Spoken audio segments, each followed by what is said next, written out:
Hello, everyone, and welcome back to the Adult Improver edition of Perpetual Chess. Excited to spotlight another fascinating amateur.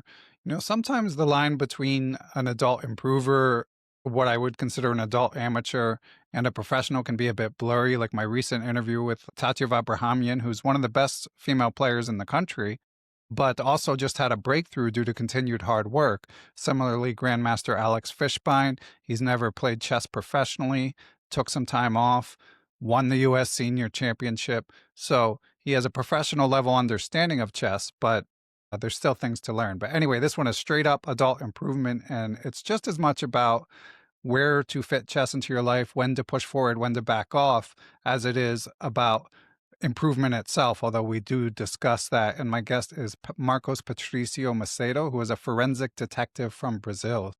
Fascinating story, great convo coming your way. But first, a few shout outs as always. First of all, I wanted to thank Patreon subs. It's been a while since I did that. So thank you to all Patreon subs. We've got a community that's something like 400 people strong, which I really appreciate. And of course, if you join the community, you're able to submit questions for guests. You can join the occasional Zoom hangout, join the Perpetual Chess Discord. But most of all, you're just helping to support the podcast and helping to keep it going. And I wanted to especially shout out a few new subs at the Rook and Queen level. We have Rob, Ewan, Yankush, Philip Gatt, Lindsay, and Sawbones from thepotzer.com. So thanks to you all. And you can check it out for free. You can become a trial member for free on Patreon if you're interested. Also, of course, wanted to thank our longtime sponsors, our OG sponsors, chessable.com. They've got so many new courses, including one on the deferred Schliemann, which I've always considered underrated for club players. And then, of course, they have the superstars making courses. Anna Cromling has one on D4. Shout out to Anna Maya Kazarian, who has one on double queen pawn for newer players. And there's always too many to list, but do check them out. And if you become a member of Chessable Pro, be sure to use the link in the description and you will unlock all kinds of additional features. Also wanted to thank our recent sponsors and longtime friends of the pod, the Silver Knights Chess Academy. They particularly wanted to make sure people are aware of their online academy, which teaches kids to improve at chess. It's small group lessons with very highly qualified teachers. It's geared towards any scholastic player from, say, 800 to 1,000 level, up to 2,000. They even have grandmaster coaches like friend of the pod, Grandmaster Johan Helston. They've produced a bunch of state champions. They've won awards for their work in the Washington, D.C. community, which is where their brick and mortar IRL after-school programs are based. But you can just sit at home and get amazing instruction for any kid you know who wants to get better at chess. They even do occasional special events, like they've had Magnus Carlsen, Yuta Polgar, Anish Giri, all pop in and do guest lectures. So if you're interested in augmenting a kid's chess learning, be sure to check out Silver Knights Online Academy. And if you do, you can use the coupon code POD, P-O-D, to get half off of your first month. So that's it for all the housekeeping matters. Again, we got a really fun interview coming your way with Marcos Patricio Macedo talking forensic science and chess and everything in between. So we will get you to it. We are here continuing the Adult Improver series, although as we will hear, our guest is less concerned about improvement, more concerned about just enjoying chess and introducing it to more people. He has a background that really caught my attention. He's a dad and husband who's a forensic expert with a PhD in ecology. He works in the homicide investigations department in Brasília in Brazil. He got into chess in his late 30s in 2018. He's brought his rapid rating up to the 1700 level, but more importantly, he's become an advocate for chess in his community. He worked to get chess included in the World Police and Fire Games for the first time in 2 decades, which he recently attended in the U.S. I believe it was in Birmingham, Alabama. He'd reached out to me some months ago when he was really working hard on his chess. The first correspondence we had was in June. By the time I got back to him, he's like, I'm wasting all my life on chess. I need to focus on my family and my work. So he's like, I don't know if you should still interview me, but that's how chess works. You know, it ebbs and it flows and it demands a lot from us, sometimes too much. So I felt like this was appropriate to discuss, and I'm still very interested to hear his story. And pleased to welcome to the program, Marcos Patricio Macedo. Sorry, Marcos. That's Welcome. okay. Thank you. very much for having me, Ben. I'm a huge fan of your podcast, and I have heard a lot of great interviews in here. So I just want to share my story as well. Yeah, thank you. And obviously, the beauty of chess, you emailing me all the way from Brazil with a shared passion for this game that can connect us and make us, hopefully, make those of you listening also feel connected from all over the world. But so, Marcos, let's start. You mentioned in your initial email to me that you got back into chess after playing it a bit as a kid in 2018. As I said, it ebbs and flows, comes and goes for all of us. So, what resparked your interest then? I think that what really got me back into chess was seeing that the chess I learned as a kid was not chess at all. I just learned how to move the pieces. And when I got back and I started taking classes, and I discovered this wonderful new world of openings and middle games and end games. So I perceived this. It was much deeper than I thought, and I kind of fell in love with that. Just too complex. Later on, just like a little bit after the pandemics hit us, and I think the pandemics brought a lot of people back into chess because we were all locked in our homes, except for those who had to be in the streets working or the hospitals and stuff like that.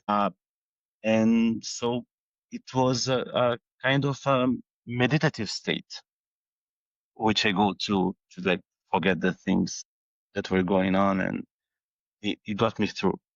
So I think that was the main reason. And when you played, were you so you got into it? It sounds like you kind of discovered it online or rediscovered it online. And then when you Yeah. played, was it primarily online as well? Yes, primarily online. As we were chatting just a few minutes ago, there are no chess clubs in my city. Although it's a big city, we have a chess scene. Sometimes people meet on Saturdays, but it's really hard to have a place to go if you want to play just like in person over the board. And so online was the way I found. So I had an online coach, and I had this online games and practice. It's not what I I really prefer. I have developed an admiration for just like not just the intellectual aspect. I find chess really beautiful. I mean, the pieces and the touch of the pieces and the sound of the board and the sound of clicking the clock. And in tournaments, when you look away and you see a bunch of people playing chess, just like sitting on the table, it's not just a game; it's the circumstances of the game and the visual aspect be complete. Yeah, I love when you walk into a big tournament hall and it's eerily quiet. I love that feeling. Like you don't encounter that very much and it's everyone's fully concentrated. These days I feel like there's always some noise, there's always something, a door opening and closing or a kid who hasn't, is having trouble being totally silent, but those moments when you have those silence I do find quite moving. And as you mentioned, there is a meditative aspect that when you're the one playing. So because you were not able to play locally, you played more online and found a coach. So did you play rapid and how did you approach those games? Firstly, I started playing rapid games. Later on, I got into blitz games, but um, I'm not sure how many people I'm going to upset with this, but blitz games sound like video games. It's not real Yeah. chess. You don't have time to think. And most of the blitz games and bullet games as well start on terrible mistakes. But I went to rapid games and then to classic games. Classic games are my favorite. I like to play just like daily chess, but I discovered that it's not good for people who have anxiety. It's too slow. Huh. And would you put yourself in that category? Yeah, pretty much. So sometimes I'm playing just like daily chess, and I make a move that I think is going to be a really good move, but I can see the other guy. She's not going, he or she is not going to move soon. Just like anxiety kills me to know what's You to you happen. get sort of paralysis, you get sort of frozen about what to do, or how does it manifest itself? Yeah, I got paralysis of what to do or what he going to do, and then I need to work. I need to take my kid to Yeah. school, and I need to be a husband. But the chess game is always on the mind. It's what is he going to do? Was it really a good move or is it not? I can't stop thinking of that. So I stopped with daily chess for a while. I think I'm going to be back soon. It's a great way to explore possibilities and really study. But getting back to your question, I used to review none of my games. And when I start taking classes and the the my coach said that I should review my games, I was just like, what do you mean by that? What can I get from reviewing games? Then I learned that reviewing games is the hardest part of playing chess and training chess, but it's the most important. Yeah, it's kind of the whole thing. Yeah, and well, I want to return to that, but first of all, Hmm. I'm still interested in your saying that you would have these moments of paralysis because I'm guessing in your job as a forensic expert in the police department, you often have to make sort of time sensitive decisions. Yeah. So is Yeah. that something that crops up, or have you sort of you've worked through that for you in a professional capacity? Uh, Thankfully, that haven't affected my work because of when uh when someone is at a crime scene, that's you got overwhelming amount of information. First of all, you have plenty of protocols you need to assure that it's being followed. It's in a way it's similar to chess. So much information that you block everything outside. So that's why forensic teams need to work somewhere where there's surveillance around, because you're not paying attention to what's happening outside. Your mind gets drawn to the case, and sometimes it's just like 4 to 6 hours of that. So Wow. you kind of get blocked. But as soon as you get back, you need to write your reports. And so that's when the intellectual part comes up. And intellectual part might be affected if you do not separate things pretty well. So that's the problem. So that's why I stopped playing just like daily chess. But I think I'm going to manage a healthy way to get back on. Yeah, there could certainly be ways, certain time of day, if as long as you tell yourself not to look at it. But I get what you're saying too. I mean, again, this Yeah. is certainly not the most important thing in the world. So, and if you can squeeze in a few rapid games and it feels more contained, that's pretty reasonable too. Yeah. So so when you were playing these games, did you schedule them or just kind of enter the player pool and find people? Did you look for a community online? I I used to play this annual chess.com tournament of daily chess. It starts every January 1st. I play some games and sometimes I meet people just around my ratings. So I friended them and then I challenged them or they challenge me. The problem with this annual tournaments from chess.com that you get people from too many different ratings. So sometimes the game is too easy, or most of the time the games are too hard. So Yeah. I try to get people with the same rating and follow them. Yeah, that makes sense. If you decide to pursue it again, you might want to check out the Lee Chess leagues as well.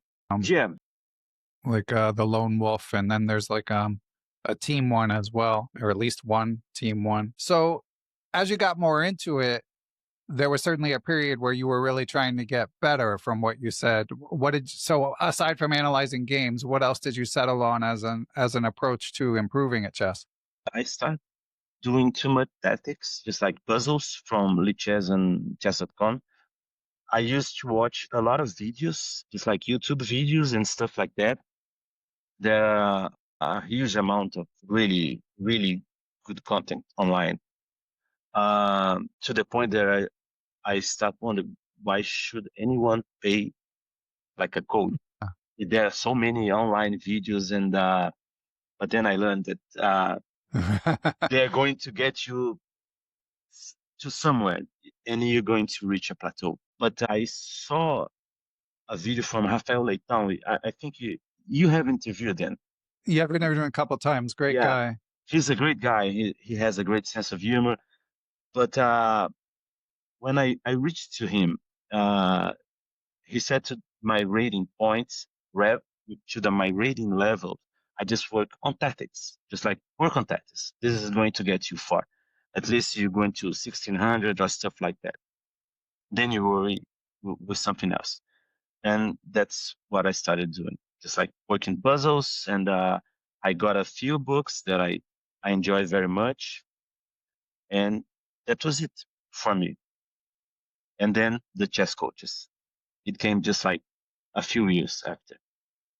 So, which books and which content creators did you? I like Rafael Leitão very much. For So this the is like I forgot how many times he's won the Brazilian Championship, like 9 times, something like yeah, that. something like that. Does he stream frequently in Portuguese, or Yeah, is like what's okay? So is he like the biggest? I think we corresponded a little bit about Grandmaster Alexander Fier, also one of the Brazilian chess stars. But is Rafael one of the biggest online Brazilian chess presences? at least for me, he is. We have a few more. Just like I think it's half a chess, something like that. But he's more just like a youth guy, and I'm not. I like I like old grumpy people. Yeah, so that's the Rafael case, and I watch him very much. He always plays online, and it's like I think it's Twitch that he uses. I can't recall it right now, but I really like material from the Hanging Pawns. Uh, Great guy. I interviewed him a couple days ago. Yeah, yeah, a couple of days. Yeah, you have yeah. It'll be interviewed in out that. next week. It'll be Nice, out by nice, the time people hear this. Yeah, nice. yeah, He's awesome. I think he's yeah. one of the best channels, and definitely it's pretty cool to watch. But I prefer not to dive into to like this big GM stuff. And Daniel, I can spell it. Never did. This, yes, he has an awesome channel with awesome material, especially for people who likes to play a certain kind of openness that he dives into and explain it in details. He's a pretty good guy as well. And then, Good and take. Okay. ah, So you're playing Rapid and you start to work with coaches. What were your goals? Like, did you have rating goals? Like, how motivated were you by improvement versus just this is an activity that I enjoy? yeah. Interestingly, the first coach I had is this guy of São Paulo. I just found him online, and it was not even a chess website we were looking for, just like general classes. And there was a section that was chess, and then I get in touch and we started classes. It was in the higher in the peak of the pandemics. So we're locked in our homes. I work as a first responder. My wife worked as a first responder as well. So we're dealing with the stress to be, or you're locked at home, or you're just like in hospitals or on in the front line. So stress was all around. And then we discover we're pregnant, expecting our Wow. first one, and stress levels just like they escalated pretty quickly. And this first guy I trained with, I think that just the possibility to talk about chess and to talk to someone outside our house was enough to get me into chess. It's like sometimes 1 hour class got to 3 to 4 hours because we're just chatting, just like we're just discussing something that we both like, and that was it. So chess got back into my life, just not as a game, but as a like Escape. It sounds. yes, escape from what was going on. Yeah. I don't know if you heard my interview or if you've heard other interviews with Dr. Nick Vasquez. Shout out to Nick, but he's an emergency room physician who also got into chess during the pandemic. Obviously, very demanding time for a physician as well. But there are a lot of echoes in what you say and what Nick said, and that it was just what you guys were doing on the front lines. And thank you for that, by the way. But it's just seems so all encompassing that to just have this sort of closed environment that you can step into, I can totally see how it's very precious escape. Marcos, what were your goals at the time that as you started to pursue chess more seriously? I see, I see. Yeah. Yes, I remember. I think the it's kind of uh, it's a cliche, but the path becomes the goal. It's like I just want to be playing, and I didn't really care about if ratings were going up, as long as we can play with someone, and as long as I have good games to show my coach on the next session. We meet once a week, and it was awesome when I could tell him, look at the game I played 3 days ago. And he looked and said, that's awesome. You really went down. You had this really good decision making.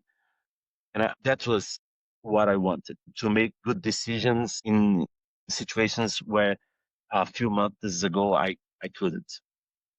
So I think that was what kept me playing chess. And do you see any impact in your daily work? Do you feel like there's any transferability either from your work as a forensic scientist to chess or vice versa? Yes, I think so, but I cannot pinpoint a specifically aspect where it works. But I think that this kind of switching between strategy and tactics, it's on the essence of police work. It's like you Hmm. need to have strategies and in tactics, and you need to approach problems switching from this strategically and tactical thinking. So yes, I think it helps, but it's not something that I would say that it's mandatory for everyone to do because it's important to get better. No, it works for me, but I think it might not work for someone else. But yes, And it sounds like sorry. I was just going to say, it sounds like it's more subconscious. You're not like, this is like solving a mate in three. It's just that it's infused how you think about things. Yeah, sure. That's it. And just out of curiosity, Marcos, so is it normal? You have a PhD in ecology and then you end up being a forensic detective. Is that a normal transition? I think that A common transition, I should say.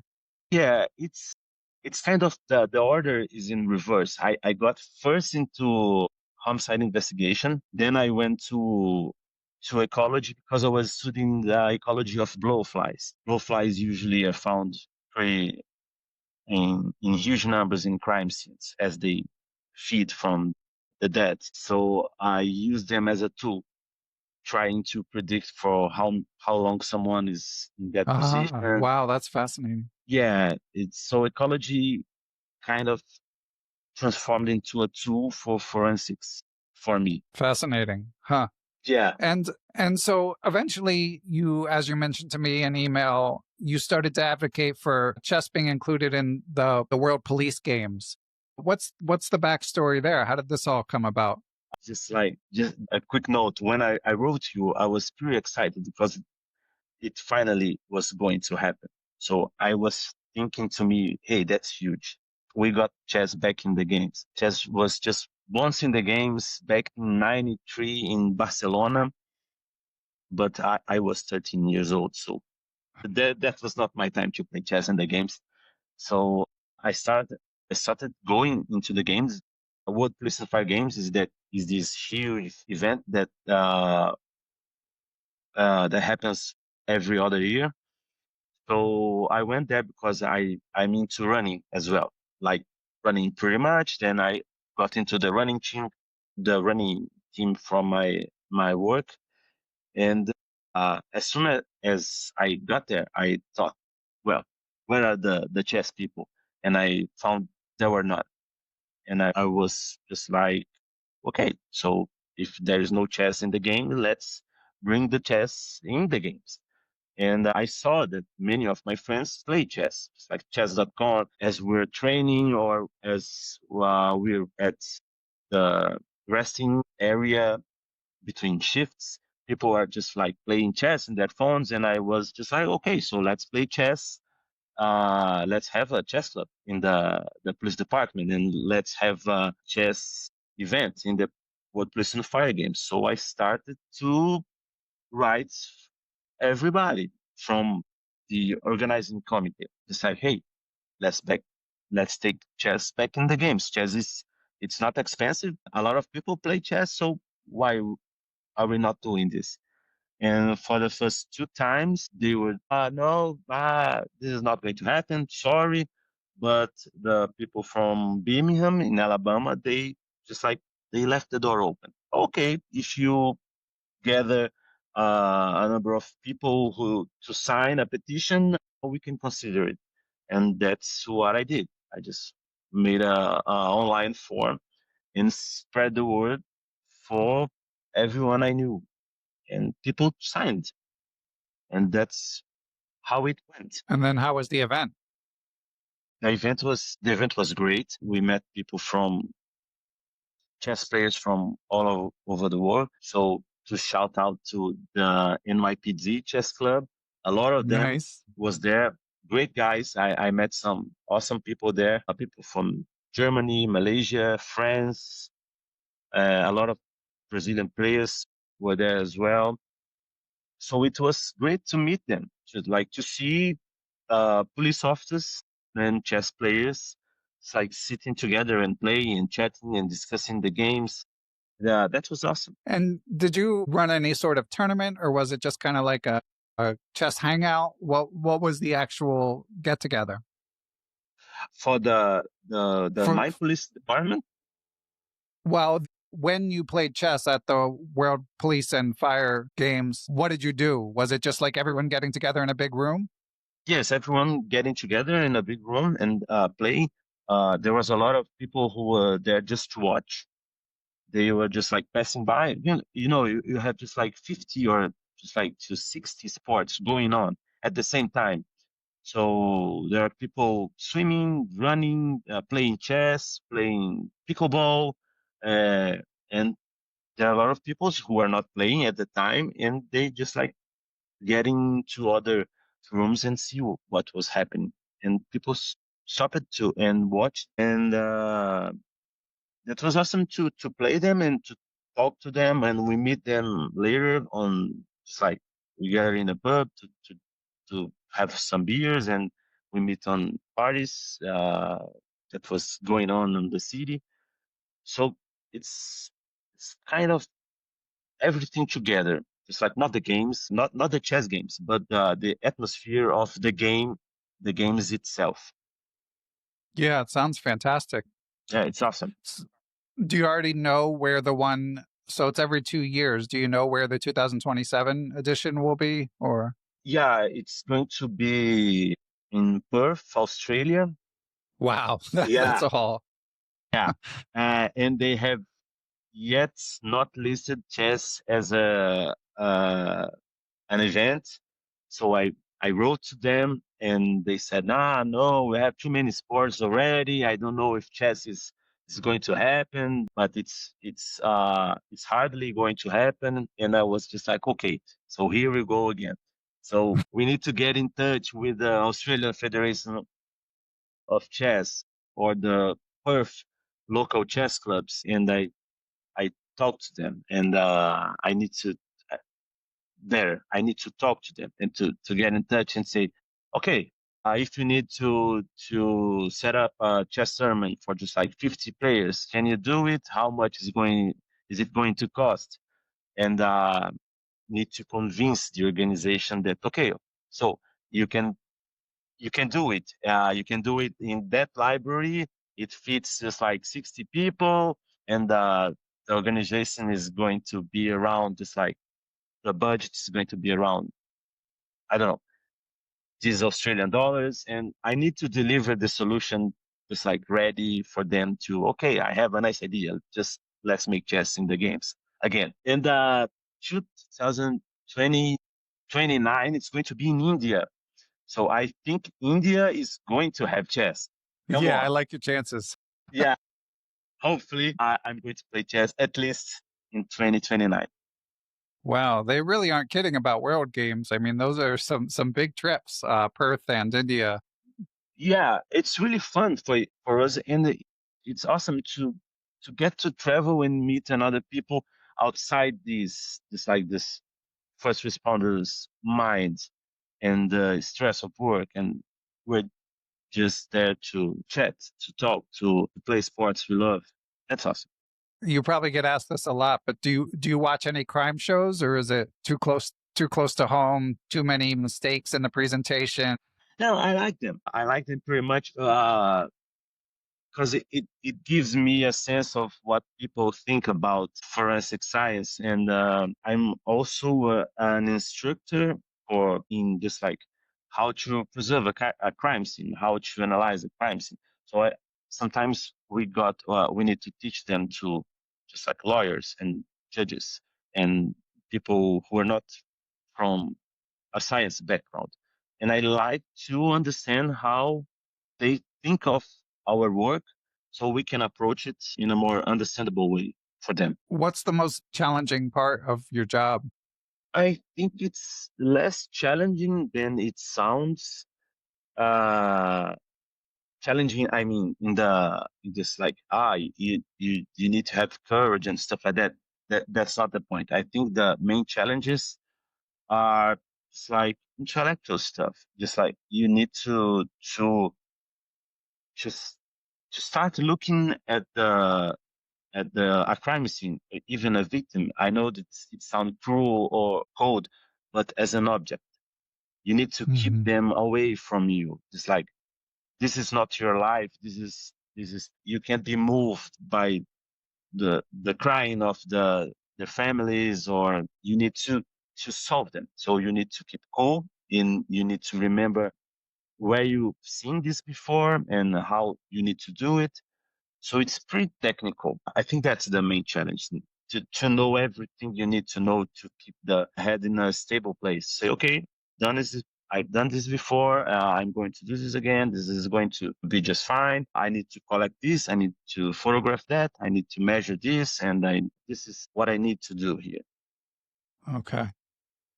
So, well, it's good that you found a way. It sounds like, because looking at it from the outside, to me, the hardest part would be sort of the emotional toll of seeing all of these horrible acts that have been committed. But that part, I guess, as you say, for better or for worse, you get kind of used to it. Yeah, you need to get used to it because if you put into you all this suffering that is going around, uh, I think people who cannot divide these two aspects of their life, they need to find somewhere else to be.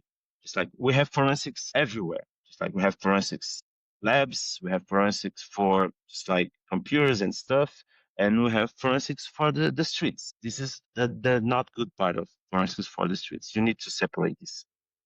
Okay. And returning to chess, so you worked really hard to help organize, help make sure that chess was featured in the World Police and Fire Games. And then it sounded like it was an amazing event, not just chess wise, but overall, Hmm. just to connect with so many colleagues from all over the world. And then when you Hmm. came back, you said it felt like something shifted a little bit and Uh, your interest in chess waned a bit. yeah, it's shifted a bit because the first blow I've got was I didn't went as good as I expected. So when chess was in the games, I started to take classes and I was building my repertoire, which is not too vast. I'm a guy of just like a few openings. I'm not a talented player, so I try not to get too much creative. Okay, let's go with the basics, and from the basics, we're good. So I usually like to play against E4, it's like the Sicilian and the Sicilian accelerated dragon. I like it very much. It's pretty dynamic. And I was playing with this guy from NYPD, and I went for it, and he went for this. I think it's the Alpine variation. I don't know if I'm speaking it Two correctly. two C3 or C3 on the third move? Pawn Yes, to three on C3. the turn. Yeah. Yes, onto sit. Okay, I And know you went 2G. to G6. Okay. Go on. So I knew where I was getting into, but I think I was kind of too nervous or too anxious, and I started to make those terrible mistakes. And I was just like, Yeah. oh Jesus, I know what I should have done. Why didn't I do? And it was classical chess. I was not in a hurry of time. I just made bad decisions. And I think that kind of hit me a bit hard. Later on, I got some awesome matches at the tournament to forget this terrible loss. Uh, just like I just remember the Jeremy Seelman book, horrible, when he just look at the move and Yeah, yeah. When he annotates it. that's just Yeah. I wrote this in my just like the annotation sheet. It's again horrible. Okay, so let's forget this. And when I got back and I saw that chess is not on perf, and again, I'm going to start all this again, and it kind of get me tired. So when I came back, I started to playing again, and I think I went in that spiral where you play and it's not going great, and you play more, and I don't know. I think I dropped just like 150 points on leadchess.com. Yeah. It's where I play rapid games, and that made me stop and think, so what am I doing? The eternal question. Yeah. It's a eternal question. And sometimes I'm playing just like I wake up really early for have time to play. So my kid wakes up around 7, so I like to wake up around 5 to have a coffee and eat something and just like to play a, 1 hour of chess. And one day I was playing, and she got in the the room, and okay, I'm just finishing the game, and she wanted to play.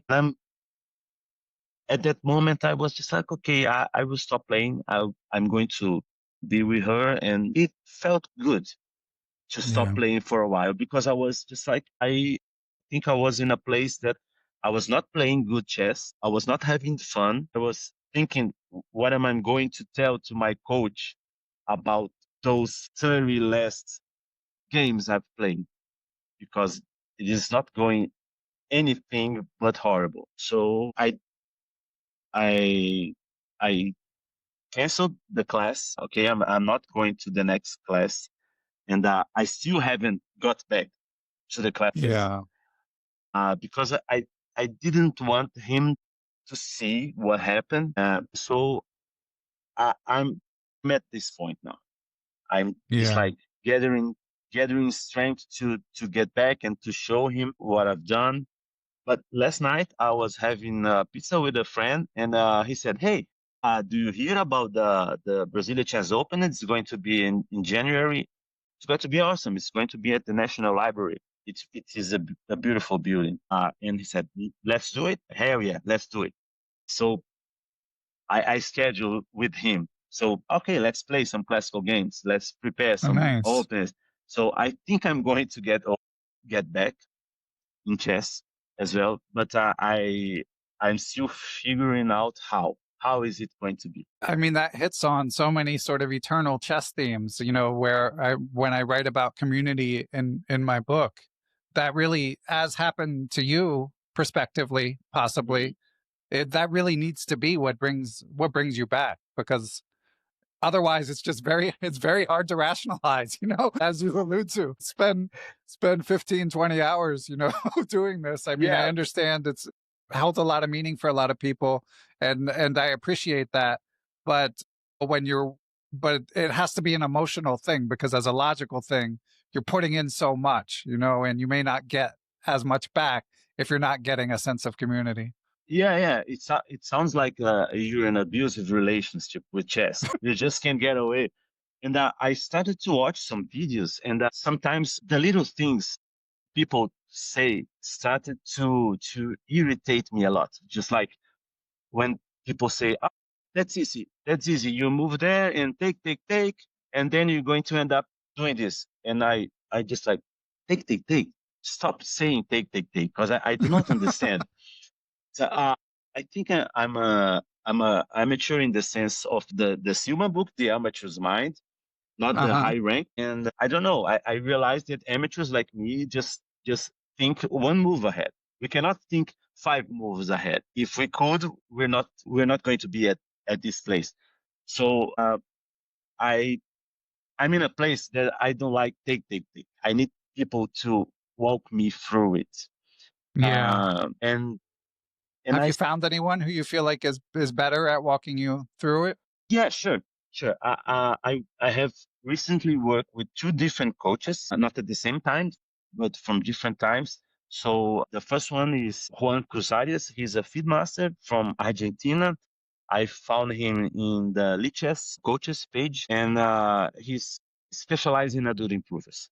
So I scheduled a class to see what was going on, and he's a very nice guy, and he likes to analyze all your games, and he's very precise when he indicates what's going on. So I remember the first class I had to him at right at the beginning. He said, You don't know how to work in intermediate moves. I and how I and then he took a lot of the games and showed me. Okay, you lost this intermediate move, and you lost that one, and you lost that one over there. So I prepared to you a series of intermediate move puzzles you should solve, and that was what I did. And in the next class, he got another point, and then another one, and then another one, and that I was untying knots. It's like it feels like my chess skills were just like locked in too many layers of knots that he need to untie the first one and then the second one. And we had an awesome time. Just like I improved a lot. And then I have training with the feed master from Brasilia. Has a totally different style, but for every question you have, he knows a game that had the same Hmm. problem. And I was just like, I don't know. Should I place the rook here or should I place the rook over there? What's the best move? And he said, Oh, I don't know. Kasparov had the same problem, and let's see how he managed to resolve this. And he know just like 10 games that started for the same position and had the same problem. So two different styles, and it's good to have worked with them. But I still don't know what I'm going to do next and how I'm going to improve, and if I'm going to dedicate this time to just like 1 hour a week. We have some classes, but it's not that 1 hour a week. Just like I need to play games, I need to have something Yeah. to. It's a lot of time, and many of the time the problem is I do not want to play chess, but I should play chess to have something to analyze, and you just made just like crap material to analyze if you're not willing to play. Yeah. I've been there. I haven't played. I mean, I played one tournament, which community brought me back. I played this big team tournament in the United States. But other than that, I'm at the same point where it's like you kind of have to summon all your energy and it has to, it has to feel pure. It has to come from within, or it's like, why are you doing it? And it hasn't clicked for me. I still think sooner or later it will, but there's no need to force it. But it does sound with the event you have coming up in Brasilia, that's at least a possibility. Have you played an OTB tournament before? Yes. I have played the opening in this past January. Uh, is where I met Fear. He was playing the Oh, same tournament. Grandmaster Fear, yeah. Yes.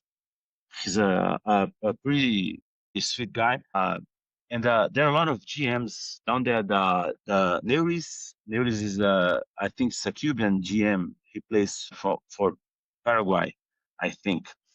And Juliana Terral, it's a woman grandmaster. Matsura, it's a Brazilian grandmaster. There were a lot of people there, and that was awesome to play there because of so many people. But I have a complaint that is, I'm just like, I'm not in their level, but we're Yeah. playing together the same tournament. I got paired in the first round. I got paired with a candidate master, and he did not show, and I just like got the point. So I think it put me in a place for the next rounds where I should not have been. Right. So I kind of get, it was a massacre from a certain perspective until I can got into the last tables in the tournament and just like start meeting people at my ratings. So I wish we had just tournaments just like, 1500 Yeah. and lower, 17 and lower, 19 and lower.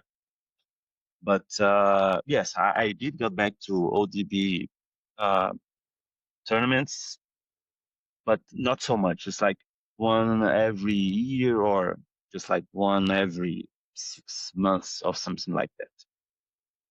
Yeah, I mean, you've got a lot going on. So it's yeah, totally understandable. And with other police officers, you mentioned the police games, but they're in Brasilia. Is there do you think there's a lot of interest in chess that isn't being fulfilled without a club, or is chess not as popular there as some other places? Yeah, chess in Brazil is not as popular as it should be. I think yesterday or the day before, Kasparov gave an interview talking about that there is a huge event going on in São Paulo right now, the Grand Chess Tour. I don't know. I may be mixing the names, but a lot of uh, a high-ranked player are here, just like Kasparov and Pragnananda and MVL. They are all in São Paulo playing chess. Yeah, Caruana, I think. Yeah, Yes, I knew that event was going on. I didn't even realize it was in Sao Paulo. So yeah. that shows that. Yeah, go on. Yeah, and Kasparov said that chess is not as popular in Brazil as it should be, and I think the same goes for Brasilia. A lot of people play chess, but a lot of people have problems to go to a chess club and to play in person. And playing online chess in your cell phone or in a computer, it's too easy. You can play just like waiting for a bus, and you take the phone and you play chess. Why would you go to a chess club? You need to go to a chess club not just because you like chess, but because you like people who play chess. And that's the hard part for you, because we get used to do anything online, even basic home stuff like that, like shopping for shopping for groceries, buying shoes, all of this, it's all online now. So when you try to get people to play chess, they're not willing to leave the online environment and to go into, not because it's not fun, because yeah, you need to take the car, you need to take the bus, you need to take the train. Chess in over the board, you need to have a board, you need to take your board to the place. That is, I think, the main challenge is to get people to get together to play chess. Usually when I invite people, they say, "Oh, okay, let's make an online meeting." Okay, we have done a few online meetings, but it gets to the point that you need to start meeting people Yeah. face to face to talk with them and to discuss the games without the engine, because in real life there is no engine, so you kind of forced to think about what you're doing instead of believing what the engine tells you. Even the GMs quite cannot understand fully how the engine is thinking or processing the game. The situation for people like us, it's even more disconnected to the, Yeah. well, Yeah. Well said. Well, it's been great to hear your story, Marcos. I mean, I'm excited to see what happens. So, do you think you'll play in this tournament, or are you still a little undecided? no, I I've made up my mind that I'm going to play, but I need to make my wife's mind that I'm going Yeah. to play as well. Because Yeah. no, it's 6 days. It takes 9 rounds in 6 days. It's a lot of classical chess. It's I think the last one was 90 minutes or plus 30 seconds. So the games went up to 4 hours each game, and it's 6 days. It's almost a full week. So it's a week. It's kind of vacation I need to take off. Vacation in my own Yeah. city. It's like I'm not Right. going to be home with my kid. I'm not going to be helping in the house activities. So that's it. I need to combine all the factors into this perfect storm, which leads to a chess tournament. Yeah, it's a lot. Do you feel like, as like with the amateur's perspective, do you feel like it should be designed a different way? Is it too much, too intense, or do you like it and you just take it or leave it? Yes, yes. I think if someone designs a classical tournament where you play just like one match a month, it would be awesome to me. It's like every Yeah. first Sunday of the month, there's going to be a classical game. So at the end of the year, you have your rounds. But I understand this is not how it works for chess community. I thinking about my perspective of what I want and what I can do. But I'm sure there are a lot of people like me who cannot spend a full week. It's like playing chess in the hotel or a library, who would prefer just like rounds from month to month. Yeah, I mean, it says a lot that even when it's in your city, it's a lot, you know, it's Yeah, hard to commit even when it's in your town. And I yeah, agree, um, yeah, there yeah. are, in my interview with Hanging Pawns, they have robust leagues in Croatia. And I was saying how jealous I am of those. But even those, he said that a lot of them are like weekend gatherings. So they're leagues, but it's like you get together for a day or two at a hotel. So even that, I mean, and Croatia is a fairly compact country, much more so than Brazil or the United States. But even that, it requires some overnight commitment. Whereas to me, the ideal is what you like. When I used to live in a city called Pittsburgh, and they Hmm. had a Pittsburgh chess league where it's more like what you describe. It wasn't all year, but it was during the fall, and they just Hmm. rented. They had a tournament space where, but it was team, and it was one game a month over a Hmm. period of months. And then you have the community aspect. You're not leaving town. Hmm. It's 5 hours once a month or something like that. It's not too invasive. And yeah, more opportunities like that would be great. Yeah, it would be awesome. I really wish this happens here. I think someday people like me are going to just like, okay, so if nobody's doing, let's make it ourselves. Yeah. Yeah. Although, again, places like Brazil are super challenging because it would either have to be contained within your city or a lot of Yeah. travel Yes, involved. yes. Yeah. Um, So I think this is my retirement plan. It's like traveling yeah, and playing exactly. chess, but I think that I have a long way until I get there. Yeah, it always comes back to retirement. You're like, well, then, then it makes sense. Yeah. Yeah, then I'm going to Um, go back into music. Then I'm going to back right. in. Okay, so well, I Yeah. hope that happens. Excellent. Well, Marcos, thanks for sharing your story. It did not disappoint. It's great to hear. Really appreciate all the work you do on behalf of the people there in Brazil. Do you have any closing reflections or advice before we say goodbye? No, I'm just happy to be here to share my story. As I told you before, I don't know if this story is is going to attract attention because who wants to hear someone who's a low rated player? But as I talked to you before, I think about the Omar Muse interviews, and I think they're awesome, and I like to hear the guy Yeah, go it's his life. great. Yeah, he's great, and I think that okay, there are more people like having these problems I have, so it's awesome to hear as well. So I hope this gets to someone and make someone not give up entirely of chess, but to understand that chess should be fun and you should play as it is being fun. Well said. And if anyone wants to connect with you, is there a way that they can do that? Yeah, they can reach me in chess.com or Lichess. It's Marcos Patricio. I think the name is going to be at the description of the episode. And I'll link to the profiles too so that people can just click through. It's the same name, both in chess.com and in Lichess. It's Marcos Patricio. I'm always ready to play and to chat with about chess. But if you're a high-rated player, just please understand that I'm not. To be gentle. It's funny. People like you're so accomplished in life, and then you come to chess, and it's like you have to check your ego. You have to be like, I'm just a potzer. I don't know anything, and it's like, meanwhile, in the things that actually matter, Yeah, quite no. accomplished. And as you said it, I remember the first OTB game I played. I was paired with this 9-year-old kid, and I was just like, what? How am I supposed to behave? Just like, Yeah. uh, can I get serious with the kid? Because if you're just like playing soccer or running or swimming, and you're paired with a kid, and you say, okay, Right. let's work with the kid. But yes, that would be Take brutal. that, 9-year-old.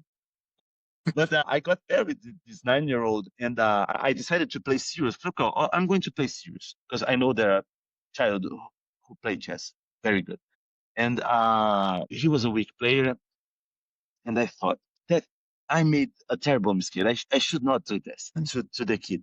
And then I got paired with another kid, just like 11 or something like that, and the kid crushed me.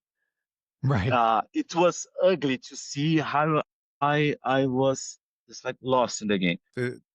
Yeah, it's kind of like you can't win when you play a 9-year-old kid, because if you win, Yeah. if you win, you were supposed to, and you feel like you might be hurting the kid's feelings, and if you lose, you feel terrible about yourself, even though we all lose to these kids. So Yes, yes. um, Yeah, that's what you're about to check in the ego.